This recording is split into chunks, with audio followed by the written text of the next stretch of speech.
Viewed as the only one-off story in the original Team Silent Lead games, Silent Hill 2 and its present-day remake are still the chef's kiss when it comes to horror games. Even with its changes, SH2 still leans heavily into its origins and still manages to make fans wonder if old conspiracies like the loop theory, even when teased by the devs in a fetch quest of photographs, could be true. Like its predecessor, characters and monsters in the games are both reflective of James' desires, guilt, and urges, Angela parallel to his hinted abuse and victim mentality, Eddie helping him realize he too was a killer. While Silent Hill and Silent Hill 3 are the twin journeys of father and daughter, SH2 always felt a little out of place. It hinted back to the order and the lore of Silent Hill, but how did it fit? When the fourth installment of the series was released, the vibe was very different, and its link to notes and story beats foreshadowed in SH2 always made us wonder. While made by different teams, was the blueprint already there? Had someone tipped off the developers that the events of Silent Hill 4 are indirectly connected to James as well? How about when I tell you through Mary, we can also connect Silent Hill Homecoming to that lineage? While this isn't confirmed, for decades the questions have been there, and as more games are remade in the series, just remember developers still chose to keep these clues and, in some cases, add more rather than retconning. From the first version of the game, the Book of Memories, and even in the files found and pill bottles in Brookhaven Hospital, Mary is mentioned by her full name. While we learn throughout the events and many endings of the game Mary did not in fact die of that damn disease 3 years ago, and defiantly didn't write any letters to either James nor Laura to lure them there, Mary was a victim of whatever disease she had picked up in Silent Hill while visiting the resort town. Since canonically she had spent so much time near the water, it is assumed that she, like those that drown on the Little Baroness, might have had tuberculosis. Her face is marred with sores. She is coughing up blood and other fluids. Her chest hurts. She is falling apart from chronic illness, and James finally ends her suffering, in part for his own selfish reasons to be rid of taking care of her anymore. While Mary is treated mostly at St. Jerome Hospital near their home is South Ashfield, she is also treated at Brookhaven, assuming during the vacation that James and Mary had taken from her pill bottles, her influence to project into the pictures of the nurses in the hallways of the SH2 remake, and the persistent coughing.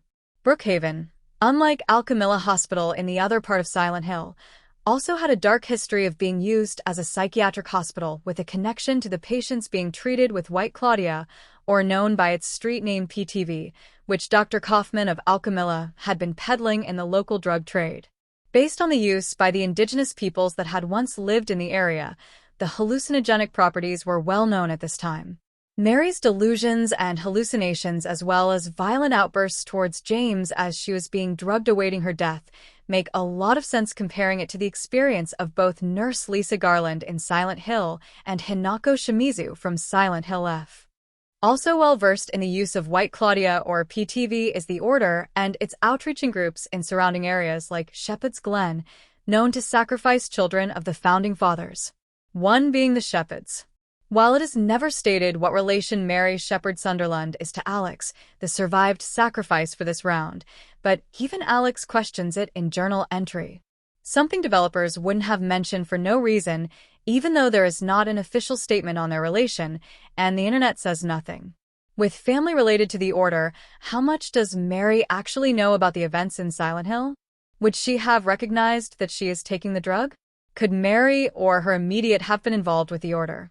Of those James encounters through Silent Hill, it is who is not present physically that makes a huge mark on the game. Whether it was through comparison to show his guilt as a killer, I think not. Other than Mary, the only other person James kills is in self-defense when he shoots Eddie while being shot at himself in the meat locker. A large focus of SH2, original and remake references events of SH4, but why? The game wasn't even in development yet. Unless it was intentional. I am talking about the focus on Walter Sullivan and the theory he could be James' half-brother. Room 302 of the apartment building Frank Sunderland, James' father was superintendent of, happened upon a strange event, the leaving of newborn baby, alive and vulnerable. Frank's solution was not to rush to the nearest hospital as many would have.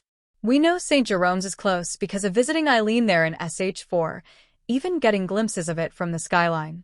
Instead, Frank takes the child to Wish House or Hope House, retconned in the series, an orphanage as it was presented run by the Order to give them more access to impressionable children and potential sacrifices. Not only that, but Frank also saves the umbilical cord in case it was important later, keeping it in a box for 36 years, claiming he needed the memory and feeling it was important.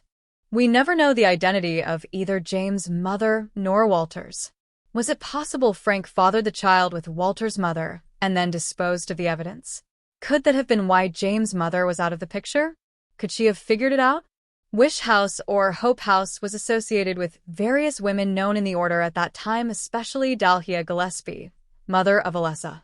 Granted, she was known to have a home in Silent Hill where she failed the ritual trying to sacrifice Alessa, but could Dalhia have been associated with Mother if she wasn't herself? Or have at least known Frank enough when the child was brought there to be raised by others in the cult?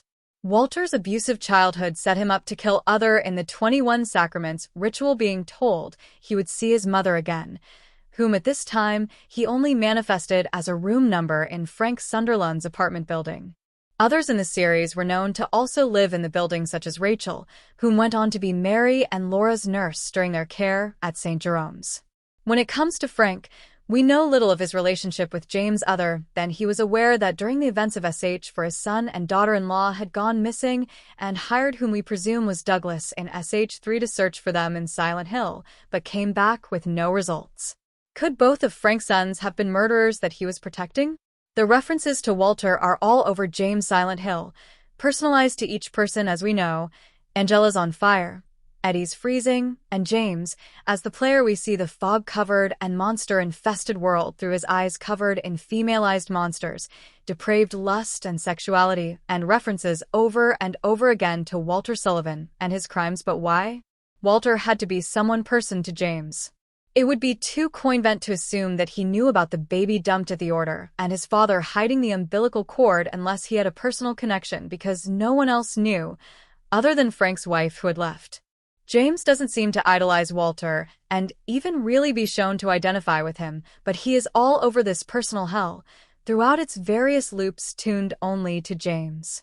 Something he was repressing. Something he doesn't want to see until Silent Hill forces him to. Later in the game, among the grave of characters known to have died in this loop, James sees himself, Eddie, Angela, and Walter in the remake? What keep pushing this character's connection to Walter, if it wasn't to imply something? Silent Hill Beyond. While these are merely theories, as more games and lore is continuously added to Silent Hill from the remakes, it only makes us wonder what is to come, especially after Bloober Team kept notes referencing SH4, the loop theory, and hints towards the Born from a Wish DLC in the game. Will remaking the first game try to connect more towards where the series has gone since? Knowing that SH is coming, it is only natural to assume that 3 will also be made to tie up the Heather/Cheryl and Alessa saga.